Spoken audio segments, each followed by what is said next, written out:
porque somos la fuerza que mueve Chile. Chile nos importa.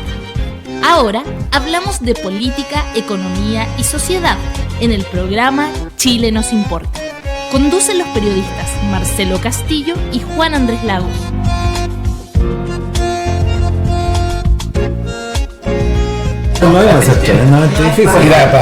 Chile nos importa, buenos días. Aquí un poquito para llamar al orden, porque ya el programa en realidad ya comenzó.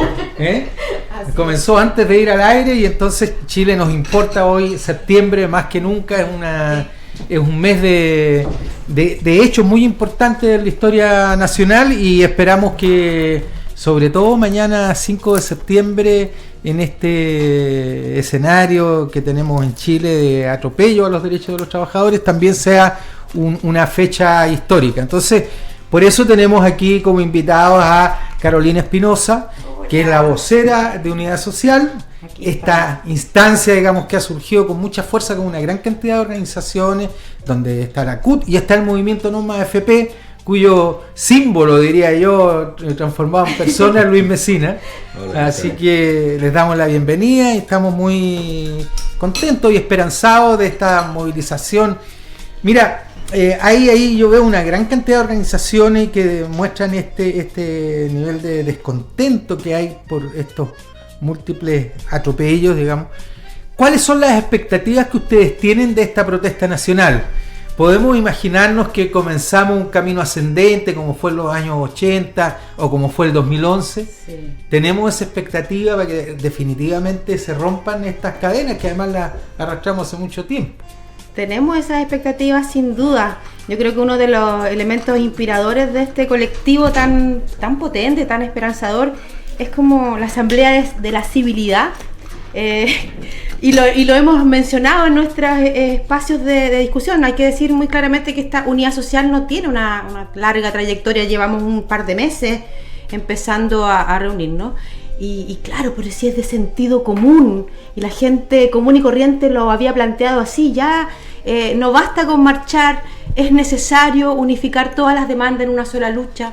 Hemos tenido marchas multitudinarias por distintas reivindicaciones, ¿cierto? No Más AFP, por la vivienda, por el territorio, el agua, etcétera, etcétera. Las mujeres, este 8 de marzo de 2019, que rompimos un récord y nos pusimos a la altura mundial de la lucha por la igualdad de género, pero no se oye padre en este país.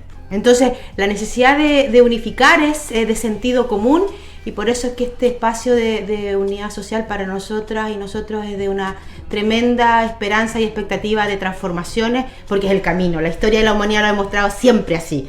Es la fuerza de que somos la mayoría, la única capaz de transformar este estado de desigualdad y de injusticia en la que estamos sometidos. Estamos luchando contra la precarización de la vida y por todos nuestros derechos sociales. Ahora, yo he incluso escrito algo sobre este diseño del gobierno de derecha, el segundo de Piñera, del gran empresariado, de, por un lado, cerrar toda posibilidad de diálogo con la ciudadanía y con los movimientos sociales, pero a la vez tirar este anzuelo de que se dialoga en el Parlamento. Y ahí ha puesto su cierta fuerza, en fin. Teniendo en cuenta lo que decía Marcelo, las protestas nacionales en Chile tienen una historia. Y yo creo que, aunque algunos han querido sacarla y borrarla de la memoria, tienen una historia y han sido la expresión popular ciudadana más contundente que ha habido en este país y que además ha generado transformaciones, eso es verdad. ¿Cómo ven ustedes ese escenario en este juego que trata de hacer el gobierno y que de repente tiene sus también... ¿Para qué estamos con cosas? Tiene sus interlocutores en algunos sectores de esta llamada oposición, porque la verdad es que ya hasta altura es bien extraña la oposición en este país. Pero ¿cómo ven ese escenario ustedes? A partir de lo que tú decías, Carolina, de la tremenda significación que tiene la emergencia de esta unidad social. Dale, lo Bueno, la verdad que uno siempre tiene quizás la deformación de intentar reproducir hechos del pasado al presente, porque siempre está presente esa suerte de añoranza de los tiempos mejores, a diferencia de lo que dijo Piñera. Carolina se imaginaba la Asamblea de la Civilidad, yo me imagino más bien lo que fue el surgimiento del Comando Nacional de Trabajadores. Yo ya era dirigente. Bien, claro. Y de hecho nos preguntaron hace poco, a propósito de una conferencia de prensa que hicimos hace como 3 o 4 semanas atrás en la Plaza Constitución, unos periodistas me preguntaron a mí: Luis, ¿te imaginas tú retomar o volver a lo que fue el 2011, las grandes movilizaciones, o el 96? No, bueno, una cosa personal, yo me imagino y me planteo el escenario, ni siquiera la Asamblea Civil, antes de la Asamblea de la Civilidad, marzo del 83, y después posteriormente a fines de marzo, a principios de abril, constituimos en la calle Maquier, casi al llegar a Huérfano, en el 5º piso, donde estaba la sede de la Confederación de los Trabajadores del Cobre, cuando había asumido hacía muy poco Rodolfo Seguel. Constituimos lo que fue el Comando Nacional de Trabajadores y posteriormente el llamamiento, porque el Congreso del Cobre había llamado un paro y no se tenía la suficiente capacidad de si el paro iba a ser efectivo. Estaba la represión brutal. Se cambió por protesta nacional. Nadie sabía lo que era la protesta nacional. Me recuerdo, ahí confluimos varias organizaciones en una sede muy chica, ahí en el 5º piso, repleta, y convocamos la primera protesta sin saber cuál iba a ser el resultado. Y la primera protesta nos sorprendió a todos. Y la segunda ya fue una cosa explosiva. Ustedes recordarán, sí, claro. 11 de mayo, 11 de junio, y ahí comenzó la gran gesta heroica para avanzar en la recuperación de la democracia, que fueron 3 años intensos, hasta el 2 y 3 de julio del año 86. Después hemos sabido todo lo que se tejía entre gallo y medianoche.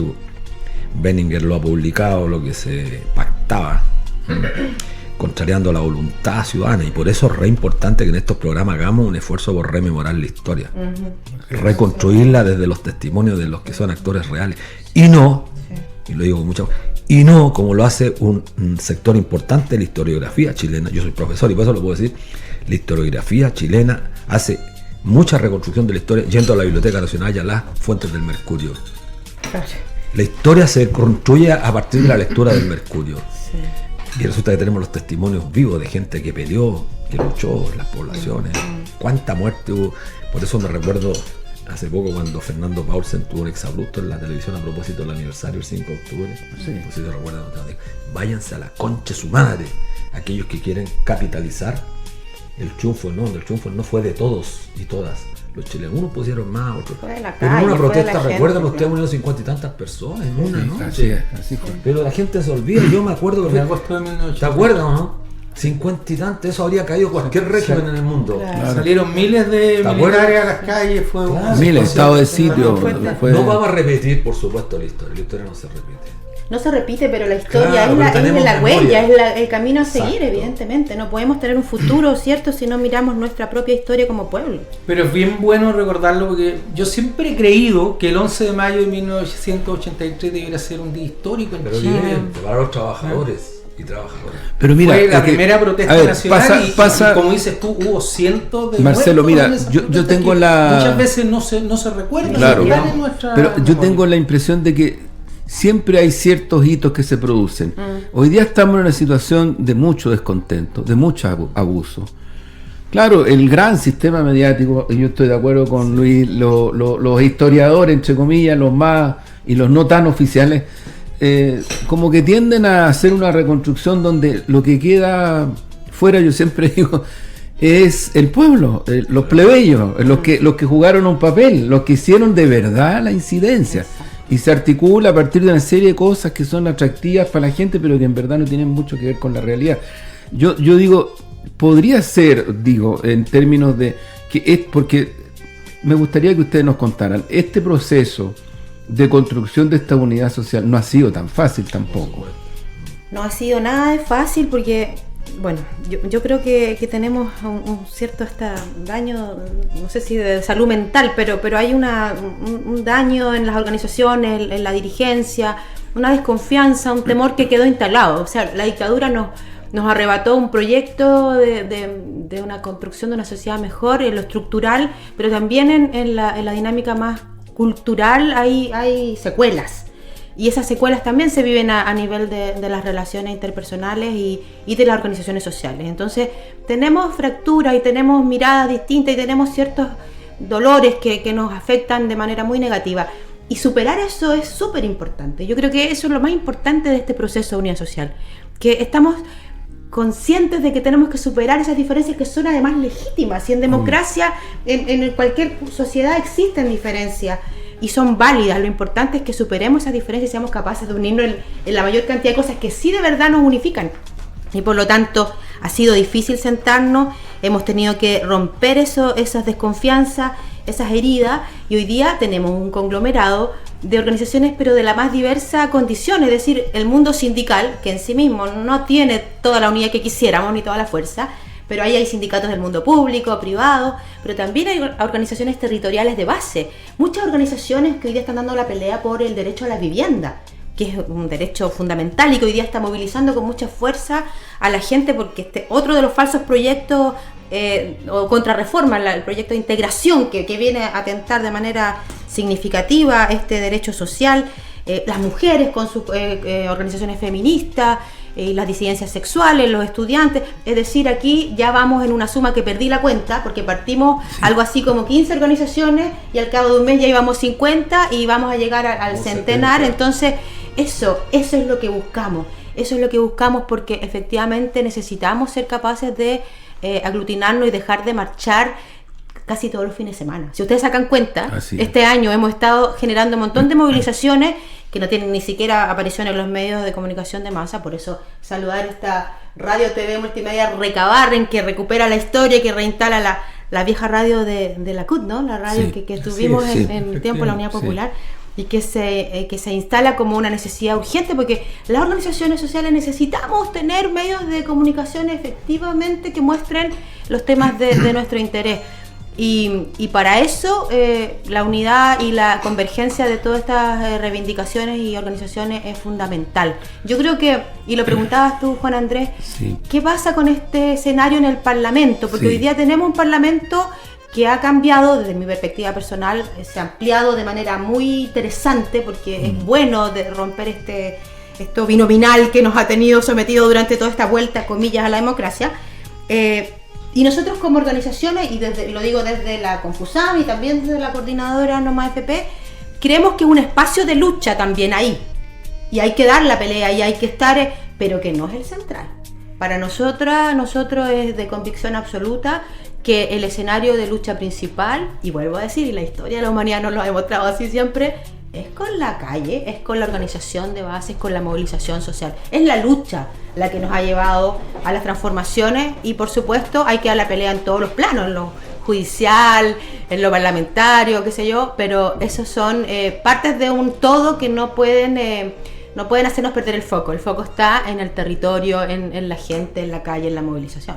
Bueno, justo esta semana tuvimos una movilización a nivel territorial en la zona sur, acá en la zona poniente también. Hay ya una efervescencia, digamos, en los territorios, porque el problema de la vivienda es un problema cada vez más acuciante. Veíamos la cifra esta semana también del aumento de la cantidad de campamentos, un fenómeno que durante los 80 fue tremendo y con muchas tomas, incluso a comienzos de los 90, yo me recuerdo, estuve allá en Peñalolén, digamos, reporteando una toma como periodista de la entonces Radio Nacional. Hoy día ya una población absolutamente armada y nosotros decíamos, bueno, estas serán las últimas tomas con construcción de campamentos, y no, al revés, hoy día está aumentando la cantidad de campamentos en Chile. Entonces uno dice, oye, bueno, pero uno ve los índices de desarrollo humano, el PIB, y dice, oye, pero ¿corresponde esto? Esas son las grandes contradicciones del modelo de desarrollo. Entonces son problemas que son absolutamente reales. Luis, tú recordabas, y me parece súper bueno, el momento en que surge el Comando Nacional de Trabajadores. Es cierto, estamos en otro momento, es muy cierto. Ahora, y también es cierto de que ahora los descontentos incluso se han ampliado en determinados aspectos de la vida del país. ¿Cómo visualizas tú, porque ustedes están en la conducción y en la construcción de este proceso de unidad social, cómo visualizas tú el recorrido, hacia dónde debería apuntar este movimiento que está en construcción, que está en proceso? Está convocada la protesta de mañana, pero hay también convocada una protesta para el 5 de octubre, si no me equivoco, ¿o no? Eso está planteado, todavía no está resuelto. Pero como continuidad, sí. Mi pregunta va en esa dirección. Bueno, nosotros bien lo decía Carolina, hicimos este esfuerzo de intentar, convocar a distintos actores sociales, teniendo presente que, como bien decía Caro, hay muchas diferencias. Quizá una de las características que tiene el movimiento social, pero particularmente el sindicalismo chileno, que está absolutamente fragmentado. Hay razones evidentes que justifican, y en algunos casos ni siquiera justifican esta división, producto de luchas personales, etcétera, etcétera. Pero también el sindicalismo y el movimiento social, así como la sociedad completa en Chile, está cruzada también por deformaciones, por formas de corrupción, etcétera, que creo que tenemos que avanzar en depurar este tipo de prácticas. Ya hay al mismo tiempo una profunda desconfianza de la gente común y corriente, el hombre sencillo, la mujer sencilla, tienen desconfianza del sindicalismo. Yo soy un dirigente antiguo en el sistema financiero y veo cada vez cómo surgen sindicatos, dirigentes sindicales cuyo único objetivo es protegerse de privilegio, llenarse de privilegio. Entonces, gran parte, lo hemos dicho, gran parte de la unidad a veces está centrada en la existencia de sindicatos, de dirigentes sindicales, que son un estorbo para el proceso de la unidad. Cuando nosotros hicimos este esfuerzo de convocar a todos, convocamos a todos. Le mandamos una carta a la central clasista, invitándola a participar. Le dijimos a la CUT, los vamos a invitar. Nosotros teníamos profundas diferencias con la CUT, diferencias muy grandes con la central clasista. Y sin embargo dijimos aquí, como bien dices tú, hay que hacer un esfuerzo, porque lo que está en juego hoy día es el interés general de nuestra clase. Y cuando decimos hay que avanzar, tenemos que avanzar con las diferencias que se van a ir soslayando, dilucidando en el correr del tiempo. No se puede pretender de la noche a la mañana, oye, no, es mejor decir, mira, tenemos diferencias, pero avancemos en lo que es sustantivo. ¿Y qué es lo sustantivo? Lo que dijo Carolina. El derecho a la vivienda digna, el derecho a la salud como derecho fundamental, a la educación pública de calidad. Al agua potable. Bueno, el agua potable, por eso están los movimientos que reivindican. Pero esta es una lucha territorial. Creo que quizás lo que está cambiando. Nosotros somos quizás de aquellos que enfatizamos permanentemente en que el centro del debate, o dicho así grandilocuentemente, el motor de la historia siguen siendo los trabajadores. Nosotros somos de aquellos que creemos que en la lucha actual entre capital y trabajo, esa lucha está plenamente vigente. Algunos se han obnubilado y se han confundido, porque como la masa salarial, o sea, la clase asalariada ha disminuido en un sentido y se ha transformado en otro tipo de trabajo, muchos postmodernistas creen que los trabajadores están desapareciendo y que hay un nuevo sujeto colectivo de derecho. Nosotros no creemos en eso. El único sujeto colectivo de derecho sigue siendo en el sistema capitalista el trabajador, con sus precarias organizaciones. Si el día de mañana el sindicato es superado, habrá otra forma de organización de los trabajadores. Antes de Recabarren ya existían otras formas de organización. Y las mutuales, las mancomunales, pero veamos las mancomunales. Nosotros hemos intentado no reproducir mecánicamente, pero hemos aprendido un poco la historia, y la historia para eso nos sirve. Y nosotros tenemos una organización territorial como coordinadora, donde el fundamento principal son los sindicatos, pero hay organización barrial, territorial. Pues esta pelea no es una pelea tan sencilla de ganarle. Entonces yo creo que este es el primer paso el día de mañana 5, y dijimos, estamos preparándonos para el 4 o 5, no sé si de noviembre, pero ahí está planteada una discusión. Que esta es una primera actividad, y que por supuesto este es un camino, yo lo digo, sin retorno. Tenemos que ser capaces como pueblo de seguir escalando en diferentes formas de protesta. No basta con marchar.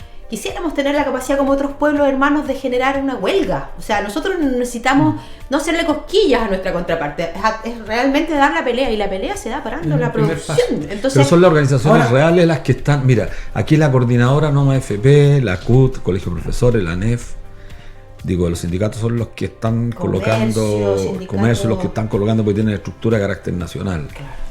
Yo vengo llegando a una gira en el sur, estuvimos en varias partes donde la gente está respondiendo.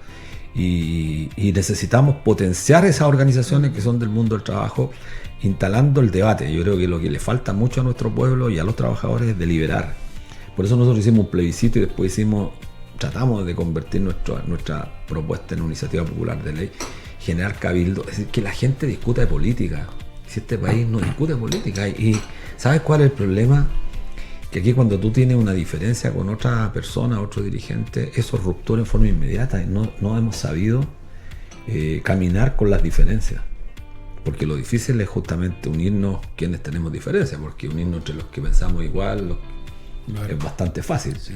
Pero este esfuerzo que hemos hecho, nosotros sentamos en la mesa a nuestras compañeras de la coordinadora 8M, a la gente del ACES, a la gente de la CONFECH, a la CUT, Colegio de Profesores, a ANEF. ¿Están los estudiantes entonces también? Sí, están todos. Entonces, no es fácil.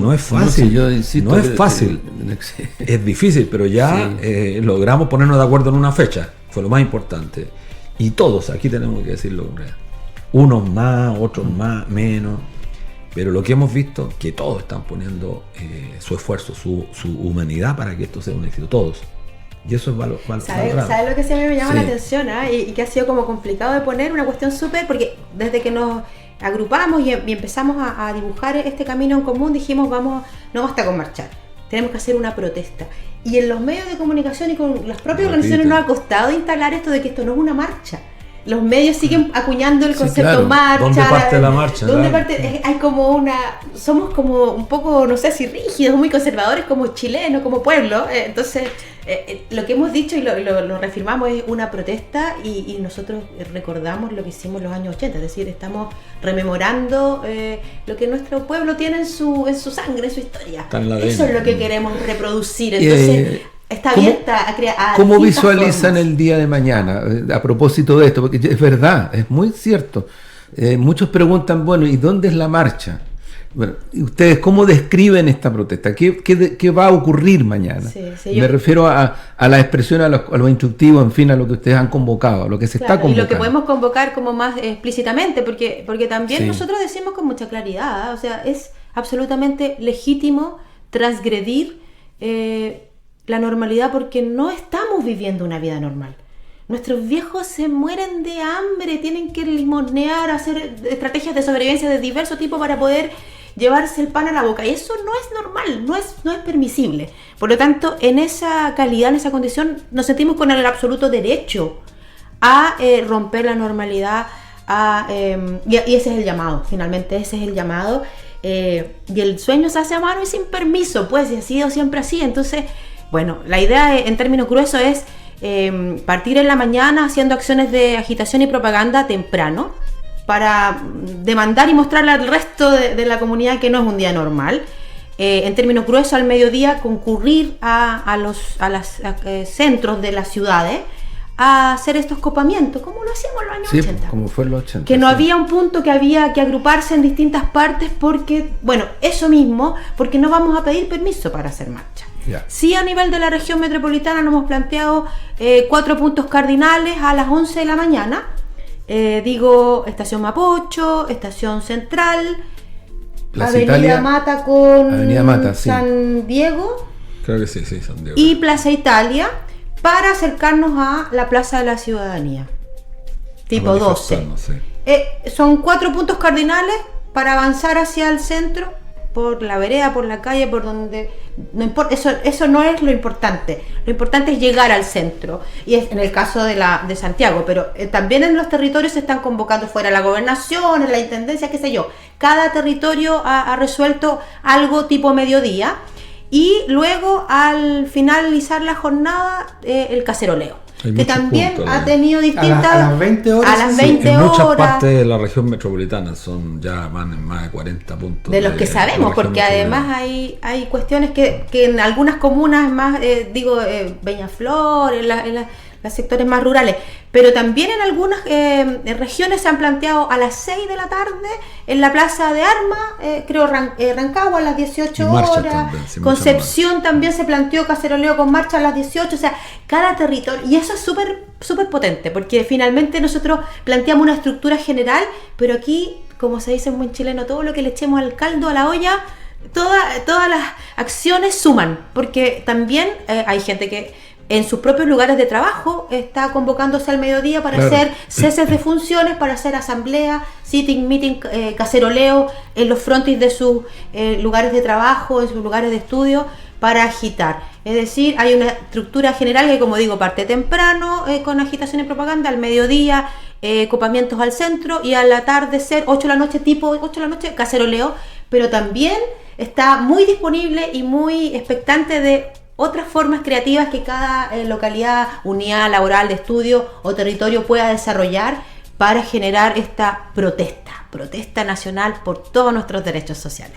Exacto. Ahora, hay algunas banderas concretas que han ido creciendo y son más o menos manifiestas y generales. ¿Qué pasa, por ejemplo, con el No Más FP hoy día? ¿Cómo lo están viendo? ¿Qué pasó con este proyecto de ley que envió el gobierno que de alguna manera generó alguna confusión? Hubo negociaciones en el Congreso que no necesariamente corresponden a lo que ustedes como movimiento plantearon.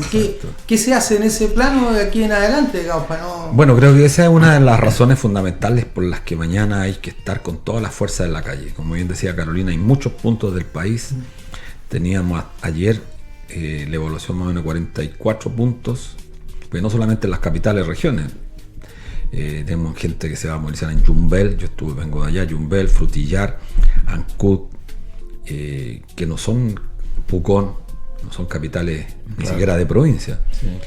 Y la gente se va a manifestar de distintas formas. Por supuesto que no es lo mismo en una ciudad con 500.000 personas hacia arriba que una ciudad que tiene menos de 10.000 o 15.000 habitantes. Pero la gente se va a expresar. Ahora, ¿por qué es re importante esta pregunta? Porque creo que el tema de la jornada laboral y el tema de la demanda por pensiones adquiere una relevancia importante. Tú preguntabas, Juan Andrés, que, claro, siempre se nos dice que la capacidad de legislar está radicada en el Congreso.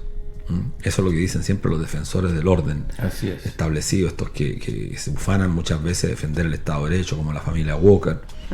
Siempre me acuerdo de Ignacio Walker, que decía, defendía él, así como Montesquieu, la separación de los poderes. Pero una mentira, una falsedad, ese era el mentiroso. Nunca, pero especialmente en este último periodo, el Estado de Derecho ha funcionado con la división estricta de los poderes del Estado. Al punto que Piñera ayer amenaza con recurrir al Tribunal Constitucional porque suerte está, entre comillas, legislativo, no tiene capacidad de legislar. Esta es la aberración más grave. Este es el régimen menos democrático que hay en el planeta. Si lo comparáramos con el norteamericano, ese es súper democrático al lado nuestro. Mira lo que estoy diciendo, Donald Trump, el régimen de Donald Trump, es súper democrático al lado de este régimen. El de la monarquía constitucional británica, el régimen parlamentarista, es mucho más democrático que este. O sea, no es posible que el presidente tenga todas estas atribuciones, pero hay una cosa más grave. Dándoles la concesión de que efectivamente el poder descansa en la institución del Estado, entonces tendríamos que remitirnos a que efectivamente eso opera ahí. No opera ahí porque hay otra cámara, el Tribunal Constitucional. Pero además de eso, hay una práctica espuria donde un sector permanente, un sector de la democracia cristiana, negocia siempre entre bambalinas.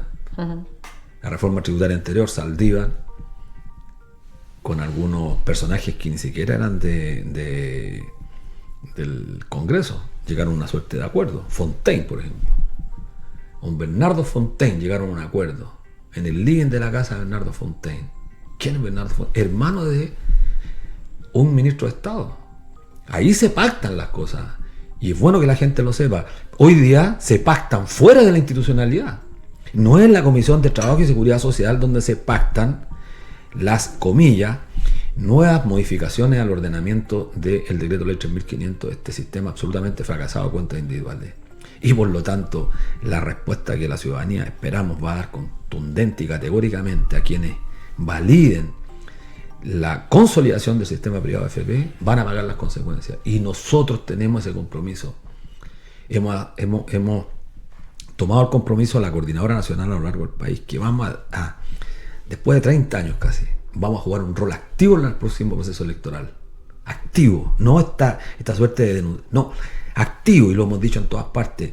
La provocación que hemos sentido de algunos sujetos que están en el Parlamento, Gabriel Asensio. El Asensio. En la Cámara provocándonos abiertamente con un discurso grandilocuente, sumamente vehemente contra el movimiento social. No tenemos derecho nosotros a aceptarle a esta gente que siga perpetuándose en el poder con privilegios que, medido por el producto, los congresistas chilenos son los mejor pagados del planeta, para que sigan ahí en sus cuentas. Les vamos a pasar la cuenta. A la derecha nosotros no le tenemos por qué pasar la cuenta.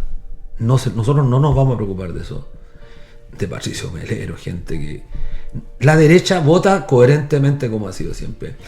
La Confederación de la Producción y el Comercio, a propósito de tu pregunta, la SOFOFA, los grandes empresarios, los grandes bancos, la gente dice, ¿cuál es la propuesta? No tienen propuesta porque esta es la propuesta, las AFP.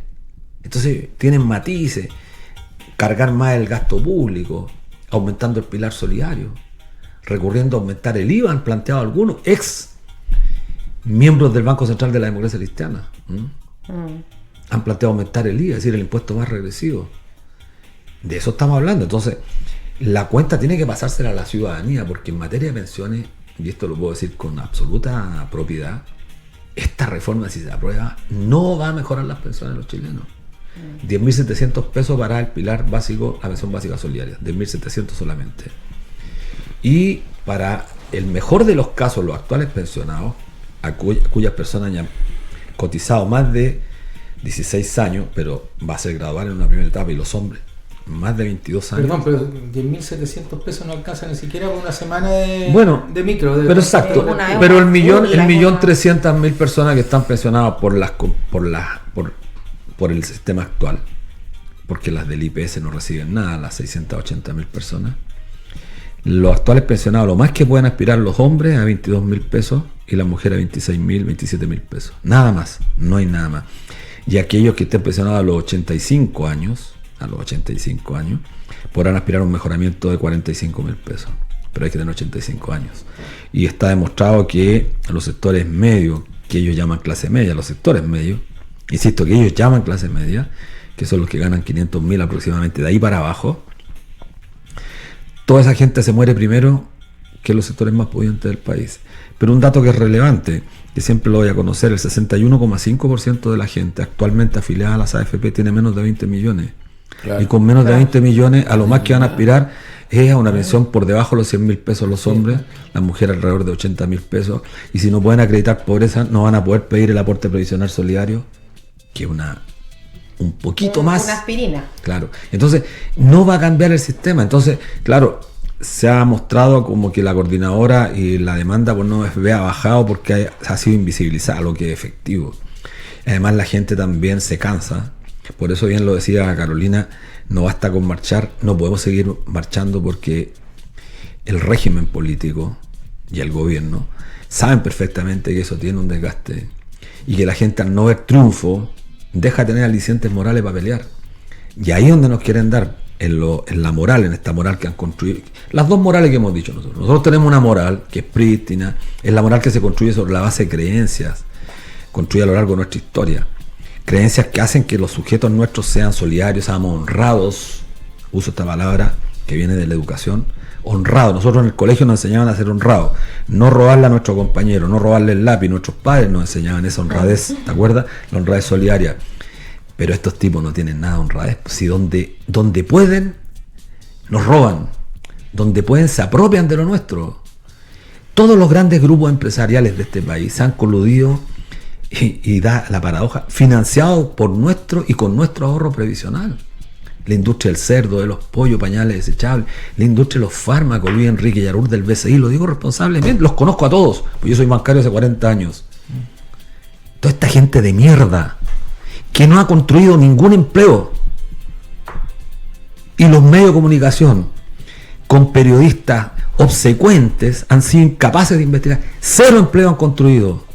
Al contrario, lo que han hecho, han invertido destruyendo las empresas que existían en este país, han aumentado los servicios, como por ejemplo el tema del agua. Veamos el caso de agua, empresa pública, 3.500 trabajadores. Llegaron los españoles, echaron a más de 1.500 trabajadores. Los servicios inmediatamente aumentaron, casi en un 22%. Lo recuerdo muy bien porque le hice seguimiento a este tema. ¿Y qué pasó con las utilidades? El primer semestre tenían 1.350 millones de dólares. ¿Qué hicieron con esa plata? La repatriaron para entregar dividendos a los grandes capitalistas que invertían. Entonces, ¿quién ganó? Esa es la pregunta que hay que decirle a Freddy Ruiz Tagle. ¿Quién ganó? Los trabajadores perdieron, los usuarios, y le llamo a la gente ahora que vean la cuenta de la luz de este mes. Todos los chilenos. ¿Saben cuánto subió? 4,5 veces promedio. La gente. Esa es la razón para salir mañana. O sea, un 450%. Que la gente, las cuentas están llegando a 100.000 pesos. 100.000 pesos de luz. La gente que mañana tenga eso, que proteste, como decía, toque la cacerola si no tiene el coraje, la fuerza suficiente para hacer más que eso, bueno, que toque la cacerola, que se exprese, que se manifieste, que discuta en el metro, en la locomoción pública, y empecemos a sacar la voz. La mayoría que saquemos la voz y no dejemos que ellos nos sigan agrediendo como José Antonio Caz, que se permiten ofendernos, agredirnos, como Patricio Melero, que agrede a diputadas jóvenes, a mujeres, que agreden de una manera insolente a las mujeres. Es una cuestión bien tremenda. Esta gente, cuando el mundo feminista en el planeta, pero particularmente en Chile, está logrando colocar cierta discusión, un debate interesante que nos complica a los hombres porque derriba mitos, derriba paradigmas. Nosotros tenemos que aprender mucho de ella. Y que venga esta gente a insolentarse. Yo miraba a Gael, que estaba la Camila al lado, la Carol en una actitud observante, porque son mujeres jóvenes. La Alejandra Sepúlveda, la Alejandra era la más, pero ellas cuatro miraban asombradas, calladas, no porque tuvieran miedo, sino que calladas ante la irrupción de prácticas fascistoides. Sí, patrón. Y eso tenemos que la derecha mostró su cara más horrible, digamos. Oye, una vez más, es como que esa sensación de que podría haberse civilizado en algo, no, para nada. Mostraron su cara. Entonces nosotros, ¿qué tenemos que hacer? Yo diría, la sociedad en su conjunto, estos espacios, solidarizar con nuestras compañeras y decirlo en todas partes. Yo anduve en el sur y la gente, oye, pero todos los políticos son corruptos. No, está esa idea. Hay muchos corruptos, pero hay gente buena. Y yo te pedía, ¿y quiénes? Y hay que nombrarla. Mujeres, la mayoría de mujeres. Una nueva generación de. Exacto, gente que está por servir. No políticos, uno lo ve en el Parlamento. Gente muy buena. Les quería. En diferentes bancadas. Oye, pero solo para no romper el hilo. Bueno, ustedes están hablando ahora de lo que pasó en la discusión de la comisión que discutía la aprobación de las 40 horas semanales. ¿Cómo ven esa pelea que al comienzo no parecía, digamos, tan potente, pero hoy día la mayoría de los chilenos la han tomado con mucha fuerza? Se ha tomado casi como una forma de protestar en contra de un sistema que en definitiva lo que produce son jornadas extenuantes, con largas horas arriba de la micro, del metro. Y entonces es impresionante cómo esa bandera ha sido tomada por la mayoría de los chilenos. Es que es de sentido común. Si mira, somos uno de los países que más trabaja y no por eso producimos más, porque además la cantidad no necesariamente es calidad. Y sin embargo, ¿y han visto la cantidad de memes que han surgido porque los argumentos del gobierno y de los representantes en el Parlamento de la derecha son francamente un chiste? Para tratar de disfrazar lo que todo el mundo sabe desde siempre, que ellos están ahí defendiendo los intereses del gran empresariado y no tienen que ver con los intereses del bien común, del pueblo, de la ciudadanía. Y entonces la gente ya está evidentemente enrabiada porque ha sido brutal. Yo creo que ha sido brutal la cantidad de artilugios que se han implementado. Imagínense que el ministro del Trabajo sale con este, no quiere, porque si bajamos a 40 horas va a quedar la debacle, aquí va a haber una crisis tremenda. Tenemos la experiencia de la rebaja de 48 a 45 horas hace poco rato, no hubo ni una debacle, no ocurrió nada. Sin embargo, ellos sacan ese argumento. Cuando ese argumento empieza a no tener mucho efecto, viene y sale con 41 horas. O sea, claro. Por Dios, ¿a qué puede asumir una racionalidad respecto de eso? Claro, el proyecto de 41 horas viene con su letra chica, como el resto de los otros proyectos o contrarreformas que este gobierno está implementando. Digo, sala cuna, digo, la reforma previsional, entre comillas, la contrarreforma tributaria, la contrarreforma de salud, etcétera, etcétera, etcétera. Incorpora esta flexibilidad laboral que también es bien antojadiza, porque ya hoy día el Código del Trabajo permite montones de formas de flexibilizar y por cierto, contiene muchas medidas bien poco apoyadoras de los sindicatos y bien fragilizantes de la condición de empleo. Pero se le acaba ese argumento y la ciudadanía empieza a hacerle mucho sentido, porque efectivamente hoy día la gente no trabaja para vivir, vive para trabajar, porque si tú le sumas a las extenuantes jornadas de trabajo, los tiempos de traslado, es decir, Chile necesita recuperar condiciones de calidad de vida mínima. Y es lógico, mirando también lo que pasa en países vecinos u otros, que la jornada nuestra es muy extenuante. Y a mí me impresiona lo que está pasando en el Parlamento. Yo creo que lo bien lo decía Luis, Es impresionante como uno ve en la Comisión Trabajo de la Cámara de Diputados cómo la derecha actúa de una manera prepotente, violenta, pero sin ninguna contemplación contra unas parlamentarias todas mujeres. Yo me siento súper orgullosa además de eso, porque veo con mucha esperanza esto. También lo vimos en la pseudo reforma de pensiones, cómo ahí las mujeres han hecho frente con argumentos súper sólidos, súper concretos, y en la Comisión de Trabajo lo veíamos ayer, ellas estaban concertadas en esto de no permitir, sí, porque la estrategia del gobierno era dilatar para no aprobar un avance, porque además tenemos la amenaza del Tribunal Constitucional encima. O sea, si ya está claro que superando todos los escollos y todos los procesos de la tramitación legislativa, que es el espacio democrático de deliberación, va a venir este tribunal, la tercera cámara, que es absolutamente representante del poder económico que tenemos sobre. Pero va a ser la última palada, si es que el concepto vale, la última palada de tierra al gobierno, porque con eso el gobierno se hunde y tiene que empezar a decirle adiós por muchos años más. Sí. La derecha no sirve para gobernar en ninguna parte, ¿eh? Y en Chile yo creo que ya lo demostró, no cumple todavía 2 años. Sí. No cumple 2 años todavía. Claro, papá, claro. Y ya muestra el fracaso absoluto en todas las dimensiones. No, pero yo creo que la gente tiene que enrabiarse más y levantar la cabeza. Yo quiero llamar a la gente con todo el corazón de que no podemos someternos a esto de que nada va a cambiar, este pesimismo que parece también es parte de la idiosincrasia de nuestro pueblo, de bajar los brazos. No hay lucha que se pierde, sino la que se abandona.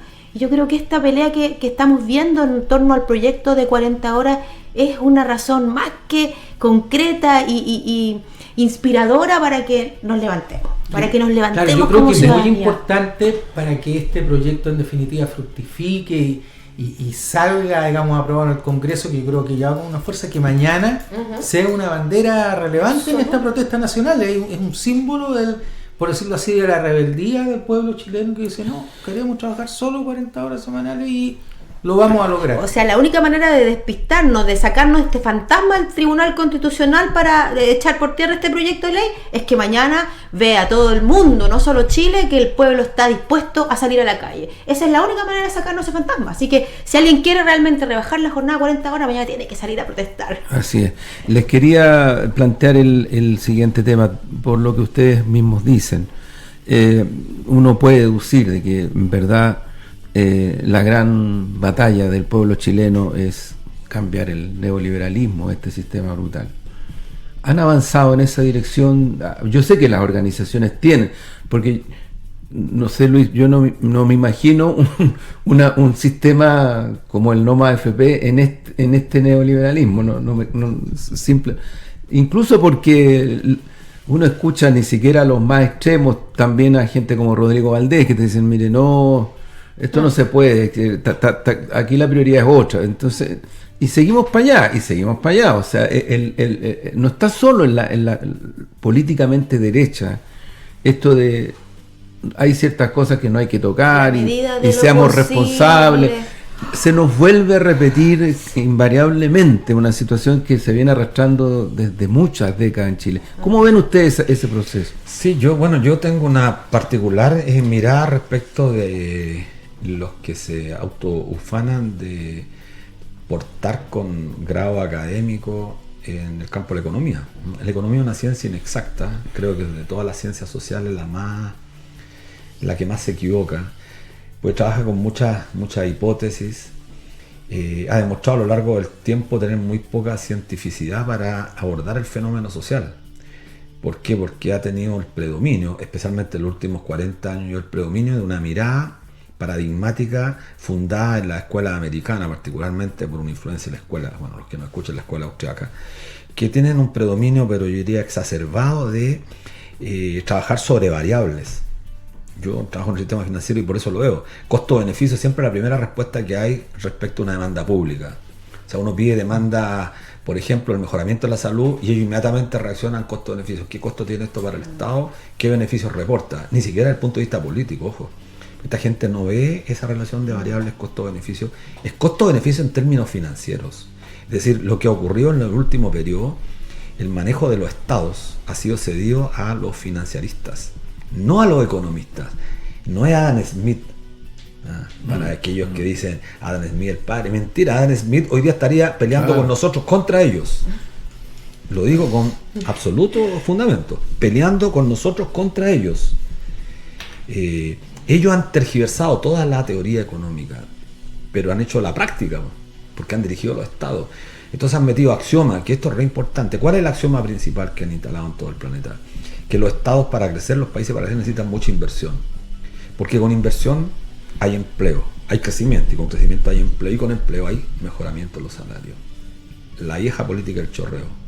¿Qué ha ocurrido en la realidad? Todo lo contrario, no es un axioma. Hay que colocar ahí un freno. Y de una ambición que claro, jamás y Rodrigo Valdés transita en la dirección igual, como Nicolás Aguirre, todos están cortados por el mismo yo diría paradigma monetarista. Esta lógica de creer que el Estado se administra justamente manteniendo las cuentas fiscales en orden, que el déficit fiscal es un atentado a la economía sana, mentira. Pregúntenle a economistas de prestigio. En Chile hay Hugo Facio, yo trabajo con él hace más de 40 años, fui vicepresidente del Banco Central, y el déficit fiscal es una política pública. Uno puede manejar el déficit fiscal como una herramienta reactivadora en un periodo determinado. Bueno, todos estos que se reivindicaban del keynesianismo, la intervención del Estado en materia de obras públicas, en materia reactivadora de la economía. No es cierto que el Estado es ineficiente en todas las áreas de la sociedad, muy por el contrario. Entonces, lo que tú planteas es absolutamente necesario comenzar a pensar, a repensar. Y claro, no se puede imaginar un mundo con mayor igualdad social sobre la base de mantener intactos los paradigmas que han sostenido el modelo económico chileno. Yo creo que este es el modelo que ha tenido continuidad después de Thatcher, después de Reagan. Hay un libro muy bueno de Solimano, Andrés Solimano, que también es hombre del MIT, pero un hombre crítico. Sí. Muy bueno, Andrés Solimano.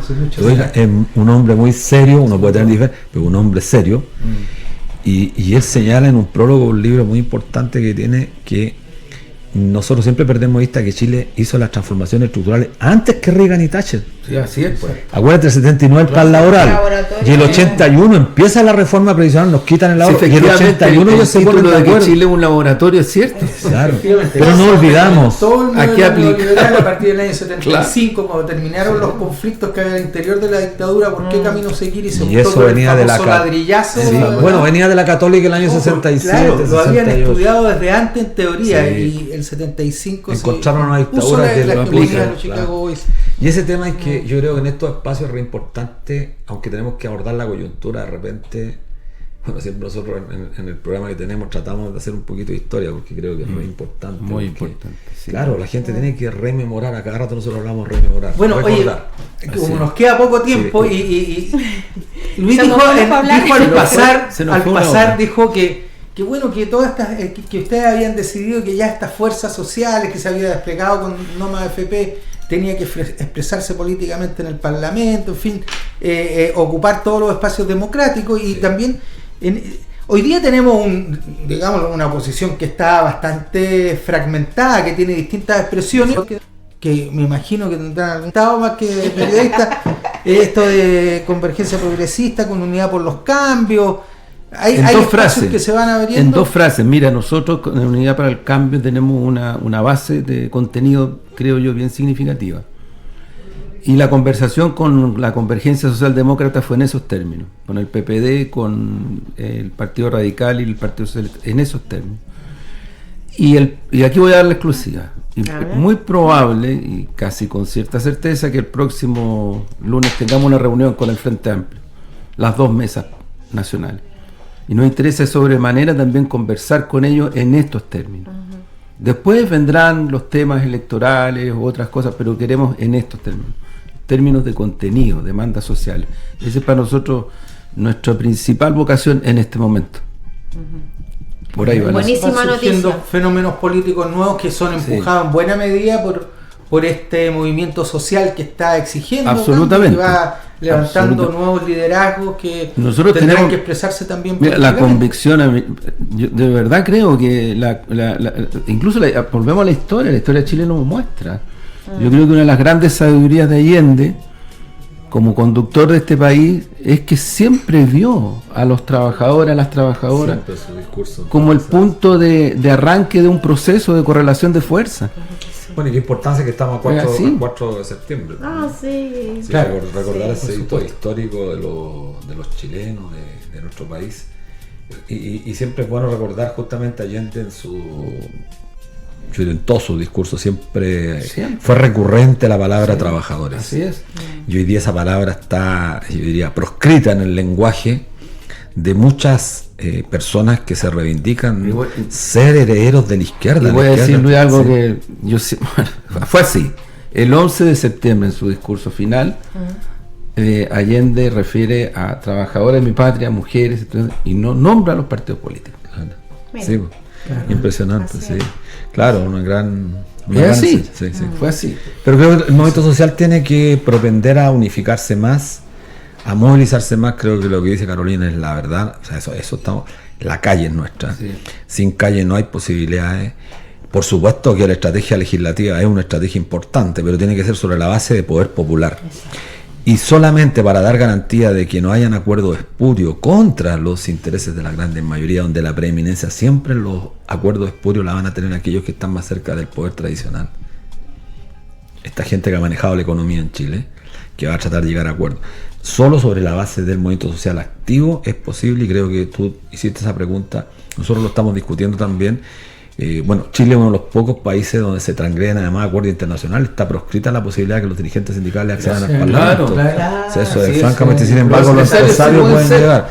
Entonces, los empresarios pueden ir a el engranaje de la dictadura quedó todo amarrado para oprimirnos. Yo creo que vamos a ser capaces de generar los cambios estructurales que necesitamos como pueblo, todo en la medida que también desde lo cotidiano rompamos con este individualismo y creamos y recuperemos la esperanza. Es decir, en el día a día hay que pasar a la organización, donde estemos y con quien estemos, a la unidad y a la convergencia de la lucha. Eso es el camino. No hay otro. Justamente porque Chile nos importa, nos movilizamos mañana 5 de septiembre, espero que nos encontremos en la calle y en distintos hitos y, como decías tú, en distintos lugares de la ciudad, así que es esperanzador y esperamos que de allí surjan cambios importantes.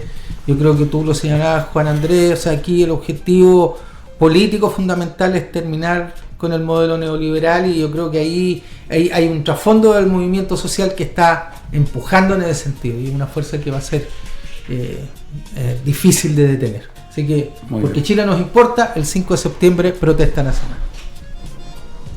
Nos cansamos.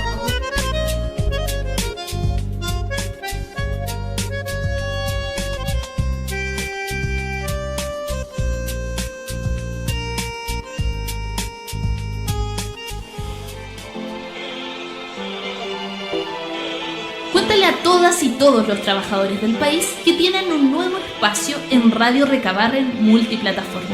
Sigue nuestra transmisión continua 24 horas en www.cutchile.cl.